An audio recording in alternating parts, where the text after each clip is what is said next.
રાજ્યનો ગૃહ વિભાગ એ ટેકનિકલી સજ્જ છે. રાજ્યમાં લુખ્ખા અને અસામાજિક તત્વો પર ગૃહ વિભાગની ધાક છે, પરંતુ આવું કંઈ જ નથી, કારણ કે અમદાવાદ જેવા શહેરોમાં દિન પ્રતિદિન લુખ્ખા અને અસામાજિક તત્વો એ બેફામ થઈ રહ્યા છે. એમ છતાં પણ ગૃહમંત્રી એ હજુ આવા લોકોને માત્ર ચીમકી આપી રહ્યા છે. નમસ્કાર, આપ જોઈ રહ્યા છો ન્યૂઝ રૂમ. હું છું કિશન.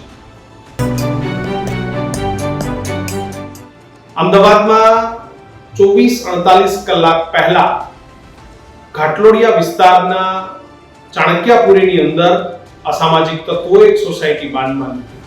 તલવાર, હથિયાર, ધોકાઓ સાથે અસામાજિક તત્વોએ સોસાયટીમાં લુખ્ખાગીરી કરી.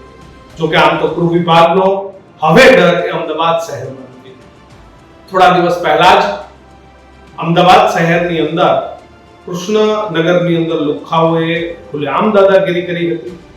જ્યારે અમદાવાદના ચાણક્યપુરી વિસ્તાર કે જે મુખ્યમંત્રીનો વિસ્તાર છે, એ જ વિસ્તારમાં લુખ્ખાઓ બેફામ થઈ અને સોસાયટી બાંધમાં હતી. દર વખતે જ્યારે આવી ઘટનાઓ બને ત્યારે ગૃહ વિભાગ, રાજ્યના ગૃહમંત્રી હર્ષ સંઘવી વાત કરે કે એક પણ ચમરબંધીને નહીં છોડે, અમે આમ નહીં કરીએ, આમ નહીં કરીએ. પરંતુ ગૃહ વિભાગનો ડર, ગૃહમંત્રીનો ડર કે આ લુખ્ખાઓ, આવા અસામાજિક તત્વો પર નથી. હર્ષ સંઘવીએ શું કહ્યું એ પહેલા આપણે સાંભળીએ. ગુનેગારો માટે કોઈ જગ્યા નથી, અને મારો નિયમ અને વ્યવહાર એ તમામ ગુનેગારો જોડે આ જ પ્રકારનો રહેશે.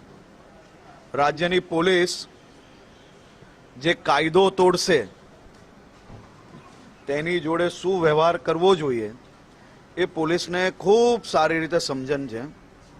અને હું બધા જ માતા પિતાઓને અપીલ કરું છું, પોતાના બાળકોને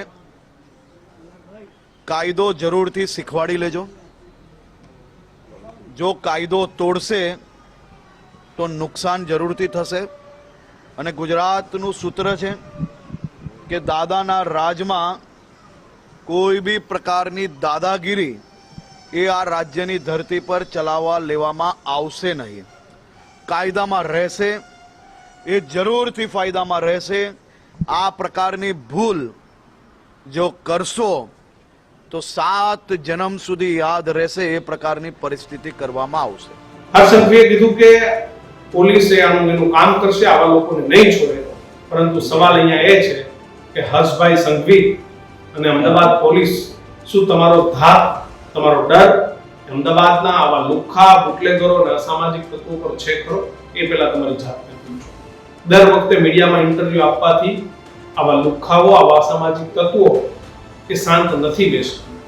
આવા તત્વોને એવો પાઠ ભણાવવામાં આવે જેથી આવા જે કોઈ નાના નાના લુખ્ખાઓ, ગુંડાઓ છે, એ આ પ્રકારની પ્રવૃત્તિ છોડી દે. અમદાવાદમાં અમુક વિસ્તારોમાં અમુક સમાજના અમુક લોકો એટલા બેફામ બની ગયા છે કે કાયદેસર પોલીસ સાથે એમની મિત્રતા હોય છે. તમને શું લાગે છે, હર્ષ સંઘવી જે વાત કરી છે કે અમે આવા લોકોને નહીં છોડીએ, પોલીસ આવા લોકોને જોઈ લેશે, તમને ભરોસો છે કે હર્ષ સંઘવીની વાતથી આવા લુખ્ખાઓને કોઈ ફરક પડશે કે પછી અમદાવાદના આવા જે લુખ્ખા અને સામાજિક તત્વો છે એમની પ્રવૃત્તિ એ યથાવત રહેશે? કમેન્ટ બોક્સમાં જરૂરથી લખજો. જોતા રહેજો ન્યૂઝ રૂમ. નમસ્કાર.